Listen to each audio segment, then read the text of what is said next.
ZNS Total Sports is brought to you by 4th Terrace Diagnostic Center.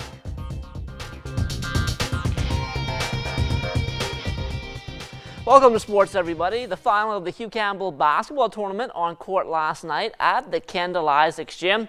This one all about the Tabernacle Baptist Falcons. They repeated as champions, winning big over the CC Sweeting Cobras 65-44. Joshua Daines had the hot hand for the Falcons, scoring 16 points. He was also named the most valuable player.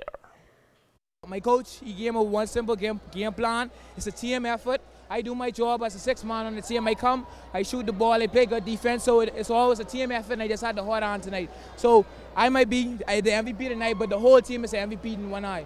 We're the #1 team, you know. In order for them to beat us, we just have to have an off night. This team is so relentless. This team is so, I mean, it has so many parts that we could put together as you all saw tonight. And I mean, what can we say about Desmond Butler, who is the best player in the Bahamas, bar none?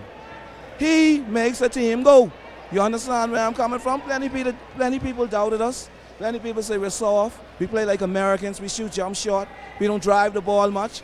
But I teach my players how to play the right way. We have a lot of younger players who could have been in there and been contributing for us, but where we know that, you know, we had to go with the horses that got us here, so we just had to let them sit, and I guarantee you guys, we're going to be good for a long time. Remember, I tell you that. Congratulations to Tabernacle. They did well. They were the better team. We knew that. From October, I told my guys if we want to win the Hugh Campbell, that was going to be the team we was going to have to beat. My bigs just didn't show up tonight. None of them. They didn't rebound the ball. They didn't defend. And so it really hurt my backcourt because they had nobody in help in the back. And that really hurt us. So, but they played hard again, you know, and I can say congratulations for the Cobras getting here thus far. We were counted out from day one. But don't forget, in 3 weeks we got national. And talking about the National High School Basketball Championships, CC Sweeting coach Mario Boleg spoke about what adjustments have to be made should they face off with Tabby again. Our bigs is not as good as theirs, but if they stay fundamentally sound, rebound the ball and defend as we ask them to, we'll be fine. As you can see, we're playing on a bigger court. When we get in Grand Bahama, the court is much smaller. We've been forcing them to turn over the balls. And then there were times we had 3, 4, 5 stops from them, but we couldn't score. So we got to just be able to put the ball in the hole while we defend them. I think our defense was pretty good. And if we work on that and be able to put the ball in the hole in our big show up, we'll make it a closer game, and once it's close, we got a chance. After losing out on the Hugh Campbell title, the national crown is even more important to Boleg, who may be coaching for the final time at CC Sweeting. I've made up my mind from the beginning of the season that this might be my last dance, so I'm still thinking about it. So yes, 7 of them will be back. I'm just trying to find if I can find the right person to take over the program. It's been 25 years. I think I had enough, and I also have other obligations of things that is going on in my life. I'm still want to be around to help the young man, help save lives, but I think as being the head coach, and that's in every aspect, in all coaching for me, that 2018 I'd made my mind up. It was supposed to be my last time. The North Long Island High School Basketball Jamboree ran alongside Hugh Campbell, finishing up on Saturday. And as Julian Gibson tells us, there was a bit of friction this time around. Benson, the North Long Island High School Basketball Jamboree did not have the participation of the NGM Major High School, the second high school on the island of Long Island.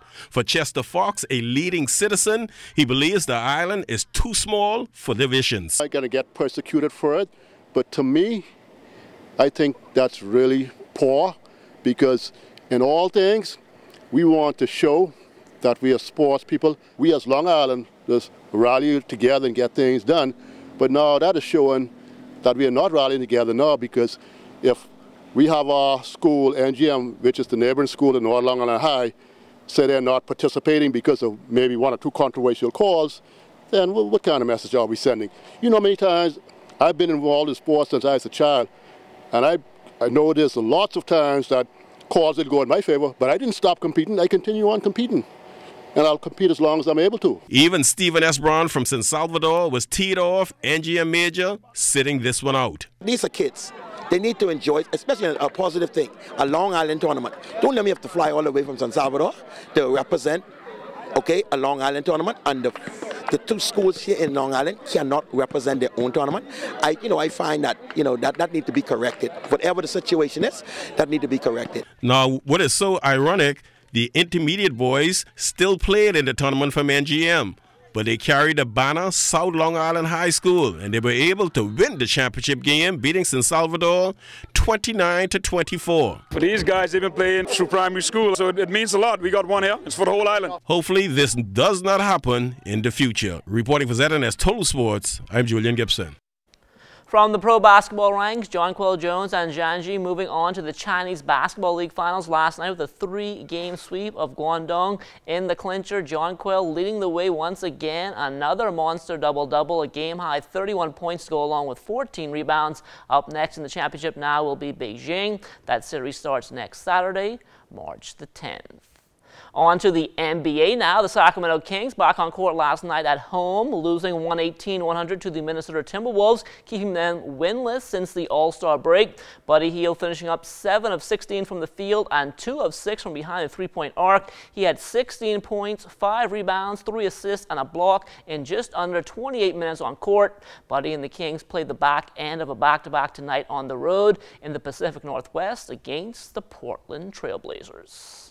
Back here at home, the National High School Track and Field Championships right around the corner. The Ministry of Youth, Sports and Culture and the Ministry of Education coming together to pull it off. We're encouraging parents, supporters of our young people to turn out in large numbers March 8th through 10th at the National Stadium to support our young people. We believe that Bahamian young people are as talented as anyone else anywhere else in the world.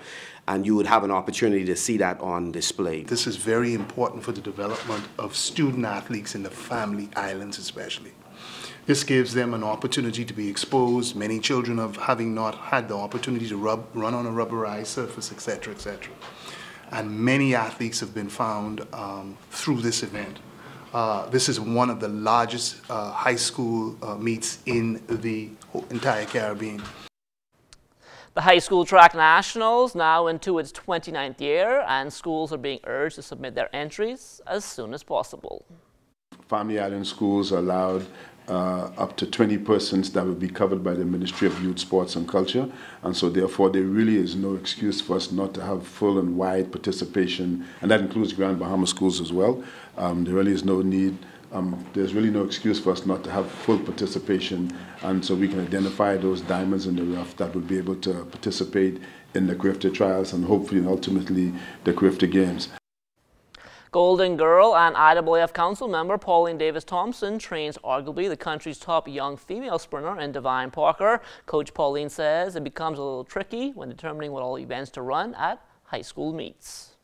I will have to have the conversation with her high school coach to say, listen, let's not run her in let's not run in 100, 200, 4x1, 4x4 heats final and all that type of stuff, because as Mr. Sands mentioned, the CRIFTA Games is the #1 junior meet in the world. It's going to be shown to 153 countries in the world. Over 100 million persons are going to be watching the CRIFTA Games. Yeah? And so we have to make sure that our athletes are at peak condition. Condolences continuing to pour in on the passing of the Seawolves, Sir Derwood Knowles. Cynthia Mother Pratt and Sir Derwood shared a special bond through sports. Sir Derwood and I are very good friends. You know, I can recall when Sir Derwood was named Athlete of the Year, Male Athlete of the Year, and I was named Female Athlete of the Year. And we were at the Blue Hill Complex. I'll never forget that. And of course, Sir Derwood has sponsored me in a number of things that I was doing, particularly in urban renewal. I want to send my condolences to the family. He was a great man. He helped so many, so many. He has helped so many he has given to. And that's so important. This country will lose a giant of a man. Sir Derwood was a man who saw no color, no race. He gave to all who came his way, and he tried to assist in whatever way that he can. The City Bowling League back on the lanes last night at Mario's. Driscoll Roll has quickly emerged as one of the country's top bowlers regardless of gender. She dominated in all areas of competition last night, exploring for a gigantic 270 high game and an impressive 672 three-game set to lead the Assure Win Pocket Pleasers to a 3-0 win over the E&U Water Coolers. Roll is now up to average to 194, which leads the ladies category and is third best in the country. In the losing effort, Ricardo Roll a 242 game on a 626 set. Angie Smith, she continued her outstanding play last night as well, bowling a respectable 539 set to lead the NUA Crusaders to a 2-1 win over Clayton Gardner and Associates. Sidney Johnson also a respectable 201 game for the Brooklyn Strikers. They blanked the CDM Knights. The MVP for the men last night, Greg Taylor, he had a 627 three-game set. The Avengers won 2-1 over the 10-back Strikers. Telco Enterprises in the win column as well last night, 2-1 over the Island Game Strokers. Joanne Pye from a 232 game there. Elsewhere, Gigatech didn't drop a game against the City Leaguers. The Bahamas Air Flyers, they were also perfect against the BC Shockers. Cab Construction, they picked up a 2-1 win over Checkers Cafe. Millions of households around the world tuned in to spectacular images of the Bahamas during 4 major international golf tournaments that showcased the archipelago as a premier golf destination. The reach and marketing value of the Pure Silk Bahamas LPGA Classic, 2 events from the PGA's Web.com Tour and the Tiger Woods Hero World Challenge have skyrocketed, providing millions for golf indeed here, making it that is better here in the Bahamas. Recently released statistics from the Pure Silk Classic show that the islands of the Bahamas received more than $4 million in marketing value after the event aired on the Golf Channel from January 22nd through the 28th. The tournament held at the Ocean Club Golf Course was seen in more than 150 countries. Marketing experts said the Golf Channel's distribution, which included leadership, graphics, audio mentions, and signage, pegged market dollars at $1.4 million. Press and media coverage amounted to $2.2 million. Digital coverage was priced at over $400,000.